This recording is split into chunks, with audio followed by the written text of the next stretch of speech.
Do the accounts of the birth of Jesus in Matthew and Luke not agree?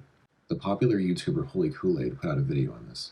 I'm going to be showing some clips from his video and reacting to some of his comments on the details of Jesus' birth in these two Gospels. I'll leave his video in the description. I want to show you that what he claims can be easily disproven with a careful reading of these texts.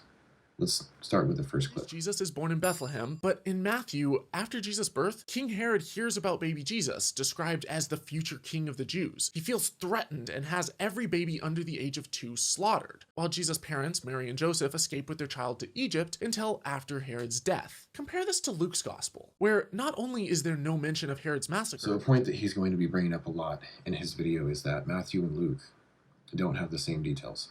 You'll see this over and over again. This isn't a problem for the Gospels. Just because Matthew includes some events that Luke doesn't mean that the Gospels can't be trusted or that they contradict or anything like that. Just means that they have unique details and they complement each other. And so you put them together and you have the full story. They each offer different perspectives and they have different purposes. Otherwise, there would be no point in reading all the Gospels. Death. Compare this to Luke's gospel, where not only is there no mention of Herod's massacre, but Jesus' parents peacefully stick around Bethlehem until it's time for the baby's ritual purification, which was the reason why they're able to be in Bethlehem peacefully is because Herod isn't looking for Jesus yet. The order of events presented in his video are very much out of order. When you read the Gospels, you have to understand that there's a chronological order. That's why it's important to read these in context, verse by verse. Later in the video, I will put together a chronological order of all these events that we're talking about in the video, so this will all make more sense. So stay tuned for that.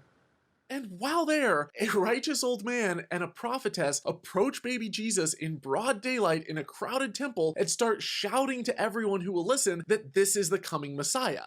So the reason why Mary and Joseph and Jesus are able to be in the temple without Herod looking for them is because, again, that hasn't happened yet. This is before Herod is looking for Jesus. And also, Luke doesn't actually say anything about shouting in the temple, nor does it mention Simeon and Anna are telling everyone that this is the Messiah. Nothing like that is mentioned. Jesus' family immediately and uneventfully head back to their home in Nazareth, about a month after his birth. Joseph lives in Nazareth. The only reason that they go to Bethlehem is for some weird census. So when they move back to Nazareth, they're just naturally going home. But in Matthew, Joseph and Mary are residents of Bethlehem. There's no need for a census to get them there, and hence no mention of it. There's no mention of a manger either, because first, there's no mention of them being residents of Bethlehem in any of the Gospels. So this is what happens. The census occurs while Mary is still pregnant, Luke 2:1, and Joseph and Mary lived in Nazareth.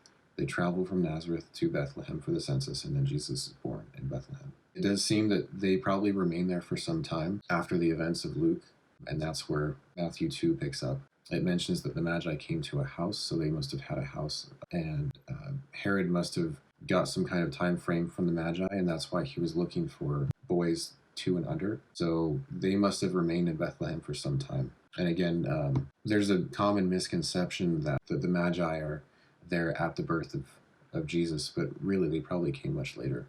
So in Luke 2, you have the shepherds who follow the star to Jesus and worship him. And that's the manger scene. That's at the birth of Jesus. But the Magi came later, so Matthew 2 is at a different point in time. So that's something that a lot of people get mixed up. So let's look at all these events in chronological order and put this all together so it makes sense. So first is the census in Luke 2. Joseph and Mary leave Nazareth to Bethlehem. Mary's still pregnant. Jesus is born in the manger in Luke 2:7. And then there's the circumcision of Jesus, Luke 2:21, 8 days after his birth. And then the days of purification for Mary are complete, and they go to the temple to perform a sacrifice for Jesus according to the law. That's Luke 2:22. 33 days after his birth, and that happens in Jerusalem. Matthew 2:1 through 22, this is the Magi story. They come to a house in Bethlehem where Joseph and Mary are staying, and then there's the flight to Egypt, and then Herod is looking for Jesus, and then there's the slaughter of the male children 2 and under. Matthew 2:23 and Luke 2:39 converge, where they both say that they go back home to Nazareth. So there's no issue between Matthew and Luke here. There's no issue with them, having different details, different parts of the story, because you put those together and you have no problem. This is just a matter of looking how the events unfold chronologically and making sure that you don't get the order of events mixed up, which seems to be the issue with Holy Koolaid's video. I'll be making more content covering his video to address some more of his points, so be on the lookout for those. But thank you for watching. If you liked the video, please give it a like, subscribe, and comment down below if you agree or disagree, and I'll see you in the next one.